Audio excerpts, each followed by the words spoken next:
Bonjour et bienvenue sur ma chaîne YouTube. Aujourd'hui, je vais vous expliquer comment remplacer un interrupteur sur une lampe de chevet. Donc ici, j'ai un interrupteur ici et en fait le petit levier ici ne fait plus contact. Donc j'en ai racheté un neuf.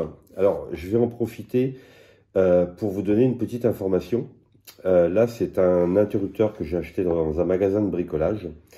Et en fait, le fabricant ou le détaillant donc, a mis ici, hein, on le voit ici, un autocollant avec le code barre.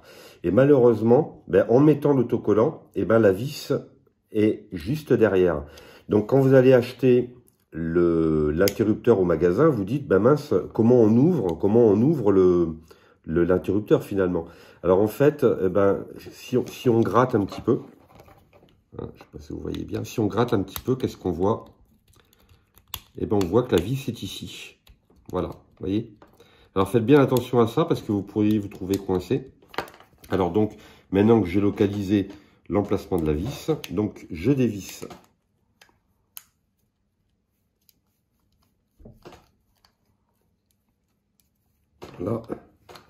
Là, c'est un peu dur parce qu'il y a encore le collant autour.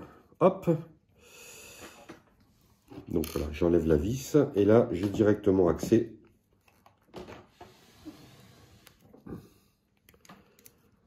Hop. Là, il y en a deux. Donc vous voyez, ça c'est... On est vraiment, vous voyez, encore une fois dans le cas concret, je pensais qu'il n'y avait qu'une seule vis. Et en fait, finalement, il y en a deux. Voilà, donc on gratte le collant qui est ici. Et on enlève la deuxième vis.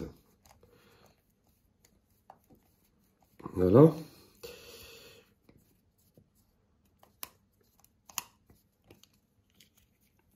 Alors là maintenant on va pouvoir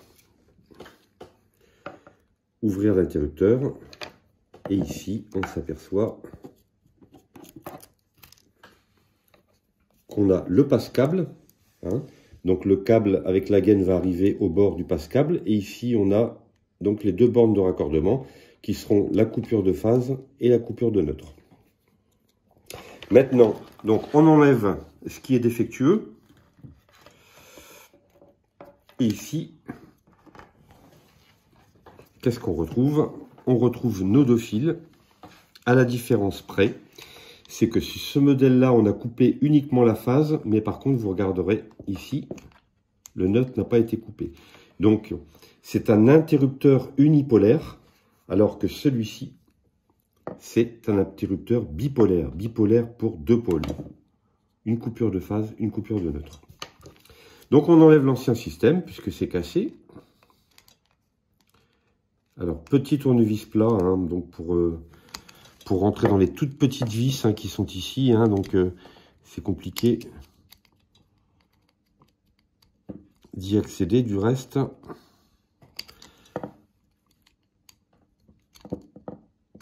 Voilà. Alors, ce que je vais faire, c'est que je vais couper directement les câbles. Ce sera plus simple parce que, hop,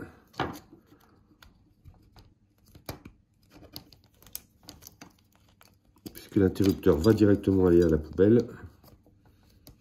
Voilà.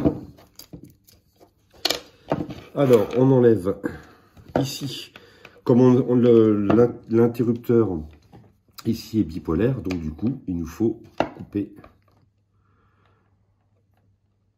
les deux fils. Hop. Alors ici, on regarde. Là ici, on a les deux bornes donc qui sont alignées. Donc ça veut dire qu'au niveau du câble, il faut exactement faire la même chose, c'est-à-dire bien aligner les deux câbles pour que ça rentre facilement dans les deux bornes. Donc on dénude pas trop.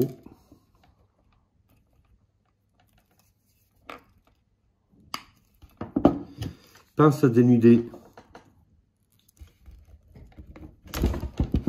Voilà.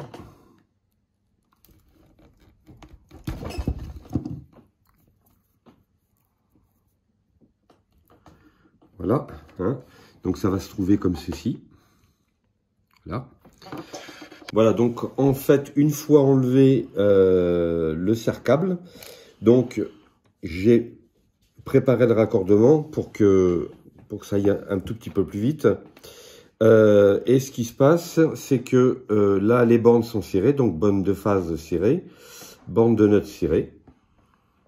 Une fois que tout ça c'est fait, on remet les serre-câbles. Alors, on va hop, serrer ça comme ça. Alors, c'est important le serre-câble, hein, parce que c'est ce qui maintient l'ensemble, hein, pour éviter que si jamais un jour vous tirez sur le câble, que les bornes ne se déconnectent pas. Donc il faut y aller avec précision, hein, et puis prendre son temps parce que les bornes sont petites, les vis sont petites. Et là c'est vrai que faut presque avoir des doigts de fée là, pour faire ça. Donc hop. Alors je vais vous montrer ça. Une fois terminé. Voilà, donc les deux fils sont rentrés dans les bornes. Et là, on serre la gaine noire dans le passe-câble. Voilà, vous allez de suite comprendre pourquoi c'est important. Parce que si vous ne remettez pas le serre-câble, et ben, si vous tirez un jour sur ce câble-là, et ben en fait ça va partir des bornes et ça va tout... ça va tout arracher. Donc là, ici, vous voyez, donc là, ça, c'est bien serré. Voilà, le serre-câble est bien serré. Les vis de raccordement sont bien serrées dans les bornes.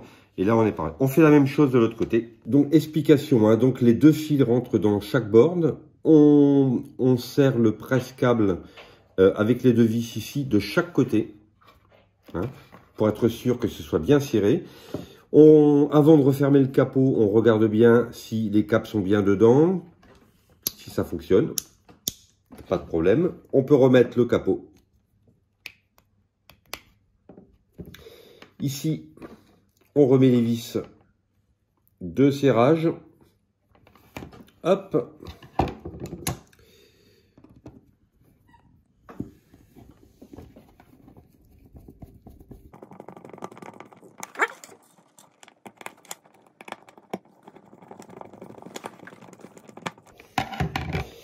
Voilà, et l'opération est terminée. Donc là, voilà, j'ai remplacé l'interrupteur d'une lampe de chevet. On va faire un petit essai maintenant. Alors, on va faire un essai.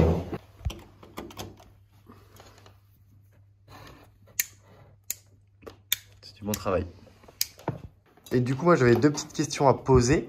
Je crois que tu l'avais dit en début de vidéo, mais du coup, ce type de matériel, tu as fait comment pour le trouver et trouver quasiment le même modèle? Alors, je suis allé dans un magasin de bricolage et il n'y avait pas ce modèle-là. Il y avait des fiches pour brancher l'extrémité, hein, c'est-à-dire ce qui va dans la prise de courant, en mâle et en femelle. Et j'avais pas trouvé cet interrupteur de lampe de chevet. Bon, parce que c'est un système qui est assez vieux. Et puis finalement, donc ça se refait. Donc moi j'ai trouvé ça à Castorama et je pense qu'il doit y en avoir aussi à Leroy Merlin. Et peut-être sur internet ça peut se trouver. Et sur internet, ouais, ça se trouve aussi un peu. Donc c'est un interrupteur pour lampe chevet. Et du coup j'avais une deuxième question, c'était du coup là, enfin tu l'as dit au milieu de la vidéo je crois, mais l'interrupteur n'était pas identique, c'est-à-dire que là le premier interrupteur qui était branché, il y avait qu'un seul fil qui était relié. Oui. Et du coup tu as dû le couper. Et parce que du coup c'était pas exactement le même titre, c'était deux interrupteurs, mais c'était pas gênant du coup. Oui, alors tu fais allusion à ce vieil interrupteur là qui, en fait, on avait coupé que la phase et le neutre n'était pas coupé. Aujourd'hui, donc c'est interdit. Aujourd'hui, il faut que les deux polarités soient coupées. C'est-à-dire que le neutre et la phase dans un interrupteur doit être coupés. Ah ok, donc parce que les normes ont changé. Ok, très bien. Voilà, j'en profite pour vous dire que j'ai sur le site Eduquelec, je propose une formation pour réaliser soi-même son électricité. La formation n'a pas pour but de devenir électricien, mais de réaliser son électricité soi-même, d'éviter de faire appel à un professionnel. Donc pour avoir plus d'informations, n'hésitez pas à cliquer sur le lien de la description. Je tiens à remercier Jean-Marc pour sa formation Educalec. Grâce à lui, en fait, j'ai pu apprendre toutes les bases de l'électricité. J'ai pu faire plein de nouveaux travaux, plein de nouvelles choses. Avec un super suivi personnalisé. À la base, je n'avais pas de notion d'électricité avant ta formation. J'ai pu économiser 4 000 € facilement.